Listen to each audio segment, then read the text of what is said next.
Muy buenos días a todos. Hoy veremos los temas correspondientes a la unidad 8. La unidad 8 se compone de 3 módulos temáticos: mecanismos de agresión microbiana, modificación de la virulencia y animales de experimentación. En esta clase puntual veremos los mecanismos de agresión microbiana. Para iniciar, veremos algunos términos y definiciones generales. Algunas de las bacterias que parasitan tanto al hombre como a los animales aportan beneficios concretos, como la producción de vitamina K por parte de bacterias intestinales. A esta relación mutua es la que conocemos como simbiosis. La mayoría de las bacterias de la microbiota son comensales, es decir, comparten el alimento sin causar daño ni beneficio individual constatable.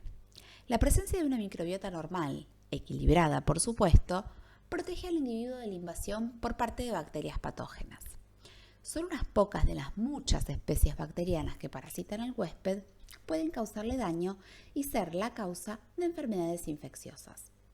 Se conoce como patogenicidad a la cualidad de una bacteria para producir una enfermedad infecciosa en un huésped, y es un atributo de cada especie, siendo la virulencia la cuantificación de esta capacidad y es un atributo de cepa.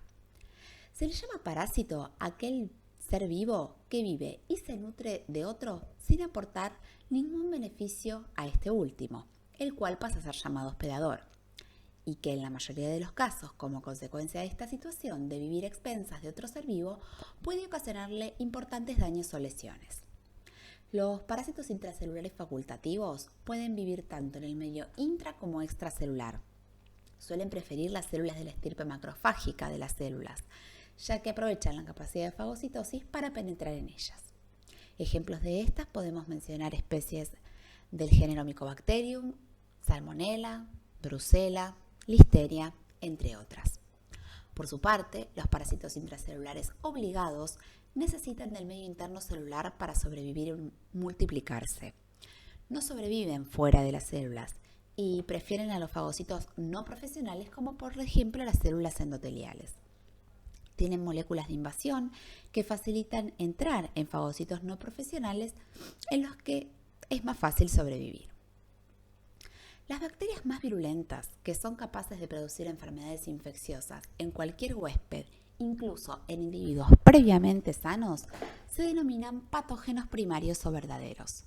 Las especies de Salmonella, por ejemplo, son patógenos primarios porque pueden causar diarrea en cualquier tipo de individuo. Las especies que únicamente son capaces de provocar enfermedades infecciosas en individuos inmunodeficientes o cuando se encuentran fuera de su hábitat en el organismo, se denominan patógenos oportunistas. Por ejemplo, Pseudomonas aeruginosa puede provocar septicemia en individuos hospitalizados, pero no la provoca en la población general.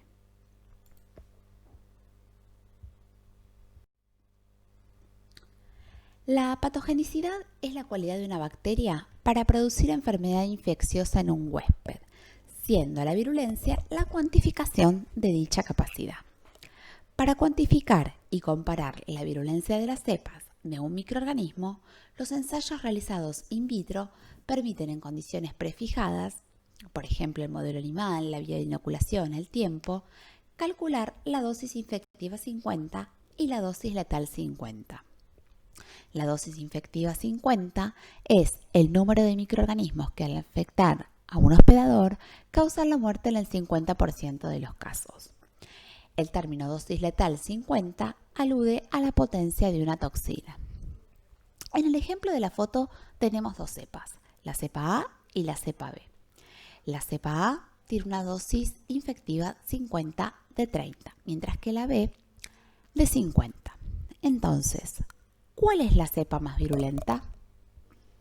Si pensamos un poquito, si bien la mortalidad es del 50%, la cepa A es más virulenta que la cepa B porque tiene una dosis infectiva menor.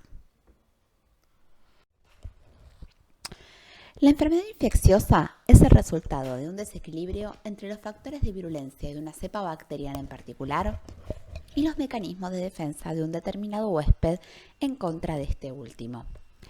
Se considera que cuando se produce un desequilibrio de la tríade ecológica, tiene lugar el desarrollo de una enfermedad.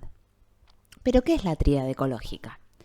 La tríade ecológica es uno de los modelos tradicionales desarrollados por los científicos para estudiar condiciones relacionadas a la salud. La tríade ecológica representa la interacción entre tres elementos que intervienen en una enfermedad: el agente causante, el huésped o individuo afectado y el ambiente. El agente. En principio, el término agente se refiere a un microorganismo, sea un virus, una bacteria o un hongo, que causaba una enfermedad.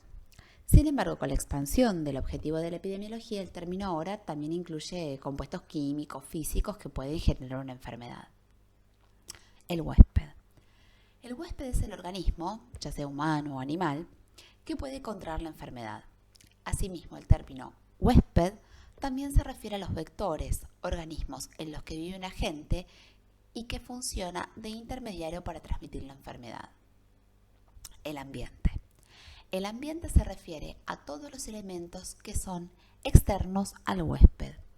Los factores ambientales afectan tanto a los agentes como a los huéspedes y pueden incrementar o disminuir la posibilidad de contraer enfermedad. En los últimos años se acepta que la tríada se encuentra enmarcada dentro de la estructura del manejo.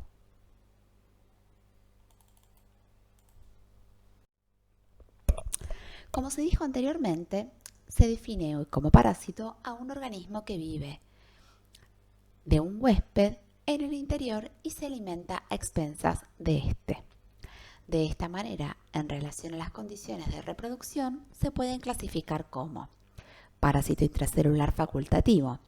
Se trata de bacterias u hongos que normalmente son fagocitados por macrófagos y neutrófilos, pero que poseen mecanismos para resistir la destrucción intracelular. Esta capacidad de supervivencia en el interior de las células fagocíticas le otorga una gran ventaja competitiva, ya que tienen la posibilidad de generar enfermedades crónicas. Parásito intracelular obligado son aquellos que necesitan a la célula huésped para reproducirse. Por ejemplo, los virus o las ricketsias. Los parásitos intracelulares son aquellos que solo se reproducen en el medio extracelular y en caso de ser fagocitados son eliminados por este mecanismo.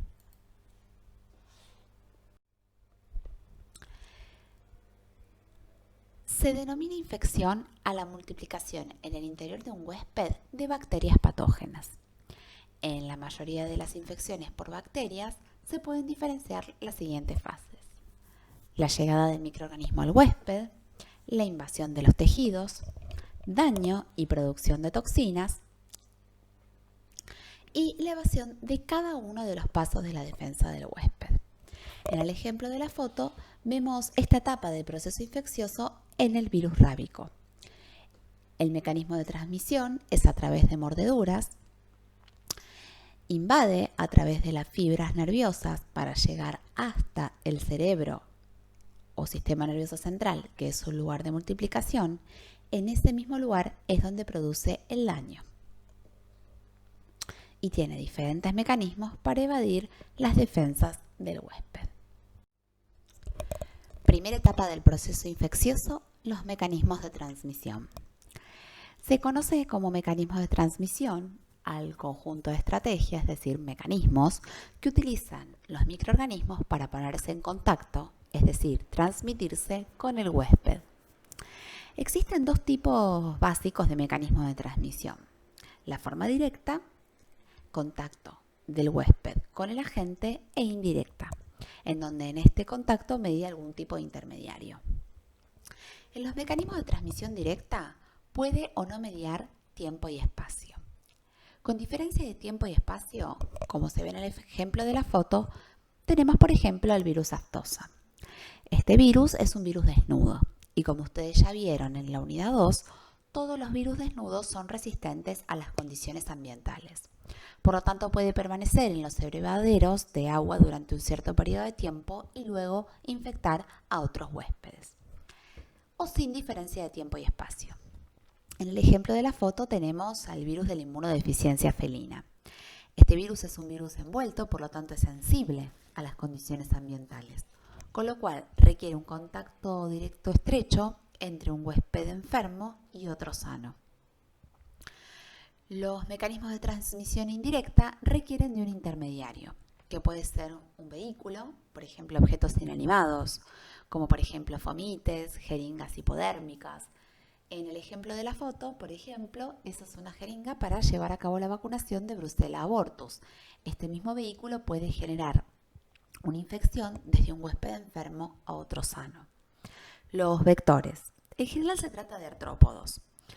Estos pueden ser biológicos, cuando el agente se reproduce en el interior del vector, o mecánicos, donde no hay reproducción del agente en el vector. El aire. Se caracteriza por no existir un contacto directo, pero requiere una distancia mínima que clásicamente es de 1 metro, sobre todo si se trata de agentes de escasa resistencia, como por ejemplo el virus de la gripe o la tuberculosis.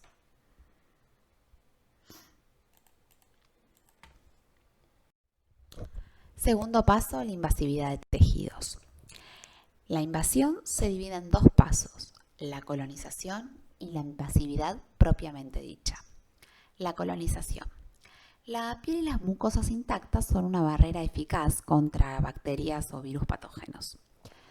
Aunque constantemente hay contacto con miles de bacterias o virus de vida libre, solamente unas pocas especies son capaces de fijarse específicamente y reproducirse en la piel y mucosas, es decir, de colonizarlas. Y en la mayoría de los casos es necesario que la bacteria patógena colonice la o las puertas de entrada para que posteriormente sea capaz de invadir al huésped. La adhesión de las bacterias patógenas a las células del huésped se realiza a través de receptores específicos que enlazan firmemente con estructuras de la superficie bacteriana, conocidas como adhesinas, de modo que las bacterias adheridas no sean arrastradas por el moco, por ejemplo, u otros mecanismos hacia afuera. Por eso las adhesinas son factores de virulencia de las especies bacterianas patógenas. Se entiende por adhesinas a estructuras o macromoléculas que unen a la bacteria o virus a la superficie del hospedador. Las adhesinas se pueden clasificar en fimbriales o no fimbriales. A su vez, la colonización tiene 2 instancias, docking y anchoring. El docking es una etapa reversible de la colonización, mientras que el anchoring ya es una etapa irreversible. En el ejemplo se observa, por ejemplo, a Shigella flexneri con sus 2 etapas de docking y anchoring.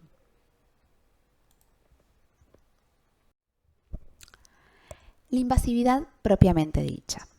En algunos casos, desde la puerta de entrada colonizada, unas pocas especies pueden causar daño mediante toxinas secretadas que actúan a distancia, pero sin provocar invasión.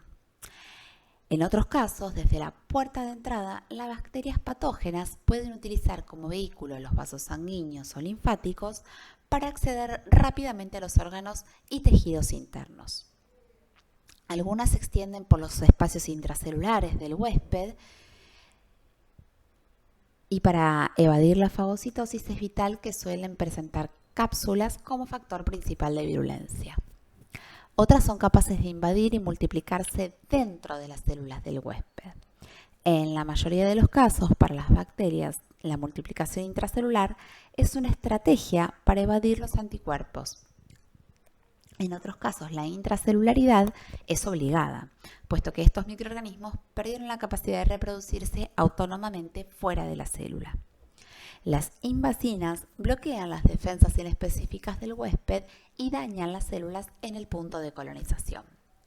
Las invasinas se pueden clasificar como spreading factors, es decir, todos aquellos que permiten romper las uniones intracelulares de las células huésped, como las hialuronidasas, colagenasas, y aquellas invasinas con efectos líticos, como las fosfolipasas, lecitinasas, etc.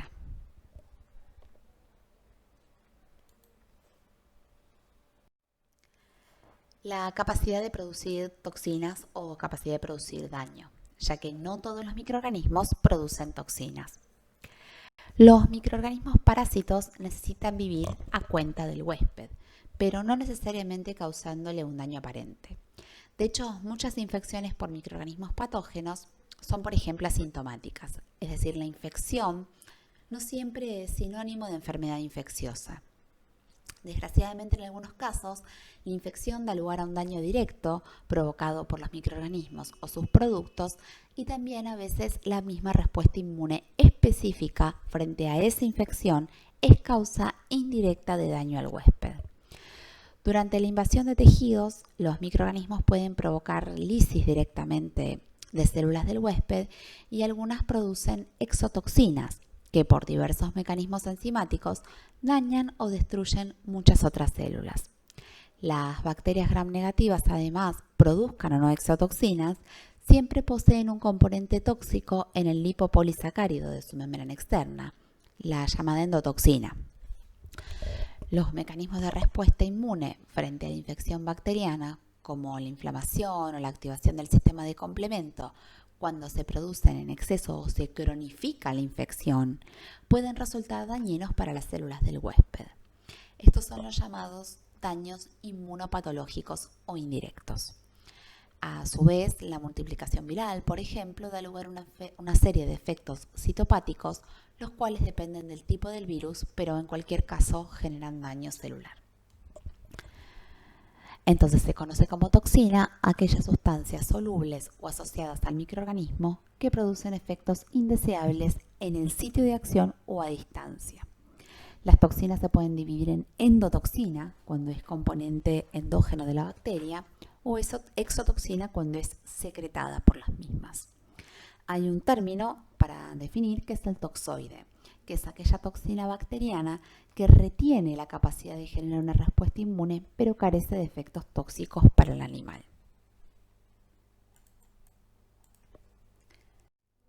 En lo que refiere a las toxinas, vamos a hacer las diferencias entre lo que es la exotoxina de aquellas endotoxinas. Exotoxinas son proteínas solubles secretadas por bacterias con efectos tóxicos a distancia para algunas células del huésped, en las que se encuentran receptores apropiados. Muchos patógenos, tanto gram positivos como gram negativos, pueden producir una o varias exotoxinas distintas. A veces estas exotoxinas son el principal factor de virulencia.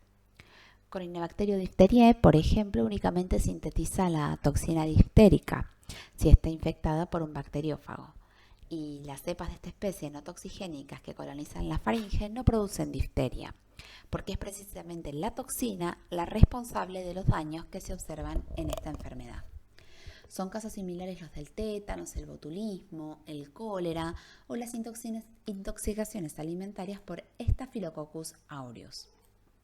En otras bacterias se han identificado genes para exotoxinas, pero la contribución de estos factores a la virulencia no está completamente aclarada. Cada tipo de exotoxina tiene un determinado tropismo celular, de forma que puede tratarse de enterotoxinas, neurotoxinas, leucotoxinas. Una vez unida a sus células diana, se introduce en el citoplasma y se activa su mecanismo de daño, que puede ser de varios tipos. Las exotoxinas son de naturaleza proteica y, como toda proteína, sabemos que sus mecanismos de acción van a ser específicos. La toxicidad es alta, son termosensibles, pueden dar lugar a toxoide, son altamente inmunogénicas, existen sueros antitóxicos y son producidas por bacterias tanto gram positivas como gram negativas. Por su parte, la endotoxina es la parte lipídica del lipopolisacárido de la pared de las bacterias gram negativas, concretamente el lípido A, y se denomina endotoxina porque, si es liberado, provoca efectos tóxicos en el huésped. Esta endotoxina o lípido A está formada por ácidos grasos de cadena larga y fosfatos unidos a un disacárido de glucosamina. Aunque hay pequeñas variaciones de esta composición en las distintas especies de gram negativas, los efectos biológicos en general son idénticos. Es de naturaleza lipídica, por lo tanto el mecanismo de acción es único, es bastante inespecífico. Puede producir fiebre, inflamación, en algunos casos shock séptico. Es termorresistente, no se puede transformar en toxoide, no es inmunogénica, no existen sueros antitóxicos y es producida únicamente por las bacterias gram negativas. De hecho, es parte constitutiva de las mismas. Sin embargo, existen otras formas de producir daño que no sean a través de toxinas. Algunas bacterias parásitas como Brucella, Salmonella, Listeria, Mycobacterium basan su virulencia en hacer fracasar el último paso de la fagocitosis, la digestión intracelular. Y no solo no son destruidas por los fagocitos, sino que se multiplican en su interior y los utilizan como vehículos para diseminarse por el organismo del huésped. En el caso de Mycobacterium, el fallo de la respuesta inmunitaria genera un granuloma tuberculoso en su intento de contener el microorganismo, dando lugar a una necrosis gaseosa, es decir, la muerte del tejido. Es el ejemplo que se observa en la foto. El granuloma tuberculoso intenta contener al microorganismo, pero la respuesta exacerbada del sistema inmunitario hace que fracase y se forma ese granuloma que se conoce como necrosis gaseosa porque es parecido a ricota o queso cottage. Esto obviamente hace que el tejido esté muerto, por lo tanto no es un tejido funcional. A su vez, los virus dan lugar a la formación de lesiones conocidas como efecto citopático. El efecto citopático consiste en alteraciones morfológicas de la célula que resultan en la muerte celular. Este efecto es diferente dependiendo del tipo de virus. En cultivos infectados con adenovirus, las células se redondean y se agrupan formando racimos de uvas. En células infectadas con poliovirus, por ejemplo, también se redondean pero se retraen y se lisan librando muchos virus. El virus sincitial respiratorio produce fusión de las membranas celulares originando grandes incisios. En el caso de los virus que se eliminan por lisis, la célula se destruye para permitir la salida del mismo. En los ejemplos de la foto tenemos las lisis por parte del virus aftosa, el cual se libera por este mecanismo, o en el caso de Paramyxoviridae, por ejemplo el caso del moquillo canino, se producen sincitios celulares. En ambos casos, por supuesto, la célula permanece luego afuncional. La evasión de las defensas del huésped. Obviamente van a existir diferentes mecanismos de evasión de las respuestas en los diferentes estadios del huésped por contener la infección. El primero va a ser el contacto del fagocito con el microorganismo. ¿Cómo puede llegar el microorganismo a evitar este contacto? Por ejemplo, acantonándose en regiones de difícil acceso para el sistema inmune. En el caso de la foto, del ejemplo, leptospira acantonándose en los túbulos renales hace que el contacto con el fagocito sea prácticamente imposible. Cuando una bacteria patógena, por ejemplo, o un virus cambia sus principales antígenos para invalidar el efecto de los anticuerpos específicos que protegen de la reinfección. Las proteínas de nueva fase, aunque funcionalmente son equivalentes, dan lugar a respuestas de anticuerpos diferenciadas. Algunas bacterias patógenas emplean moléculas del huésped para tapar sus propios antígenos y así protegerse de la respuesta inmune. En las bacterias gram negativas, las proteínas del complemento se fijan en las cadenas O del lipopolisacárido de la membrana externa para activarse y lisar finalmente a la bacteria. Algunas bacterias gram negativas, patógenas como Neisseria meningitidis, Haemophilus influenzae, sintetizan lipopolisacáridos con cadenas O unidas a moléculas de ácido siálico, de forma que son resistentes a la acción lítica del complemento. Este mecanismo favorece su capacidad de diseminación a través de la sangre y les permite causar infecciones invasivas muy graves. Otras como Salmonella sintetizan cadenas O extraordinariamente largas, de forma que aunque fijen proteínas del complemento, los complejos de ataque a la membrana se forman tan lejos de la membrana externa que no pueden afectarlas.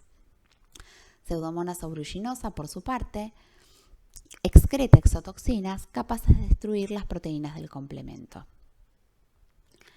El segundo paso de las defensas del huésped será, por lo tanto, la fagocitosis, en caso que haya fallado el primer mecanismo de evasión. La cápsula, la pared celular, la proteína M o el slime, entre otras, son componentes extracelulares que evitan la fagocitosis.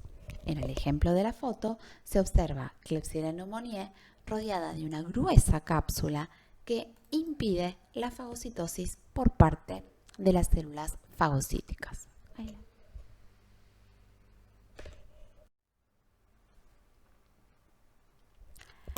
El tercer paso es la formación del fagolisosoma. Los parásitos intracelulares facultativos pueden sobrevivir en el interior del macrófago sin unirse al fagolisosoma, como es el caso, por ejemplo, de Brucella abortus. En otros casos producen fosfolipasas que disuelven la membrana del fagolisosoma.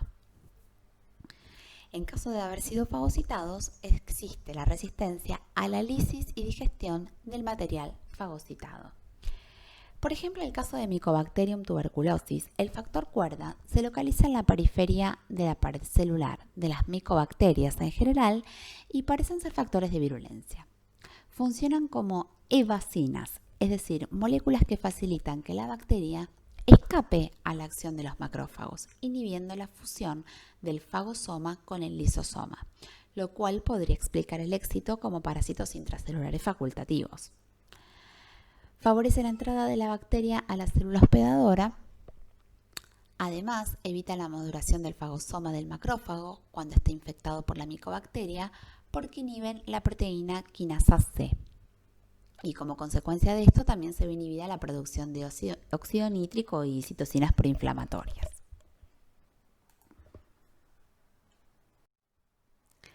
Existen otros factores a tener en cuenta que, si bien no son virulentos per se, contribuyen a que una bacteria sea más o menos virulenta. Por ejemplo, el metabolismo. La sobrevida a ciertos ambientes, como por ejemplo en el caso de Proteus, que sintetiza ureasa, neutraliza la acidez de la orina y es un excelente productor de infecciones urinarias. La movilidad. La movilidad permite colonizar ciertos ambientes, acercarse a nutrientes o alejarse de sustancias tóxicas. De esta manera, por supuesto, la ventaja competitiva de una bacteria móvil referente a una no móvil es más que clara. La resistencia a los antibióticos. Las bacterias multiresistentes pueden continuar reproduciéndose y expresar su virulencia.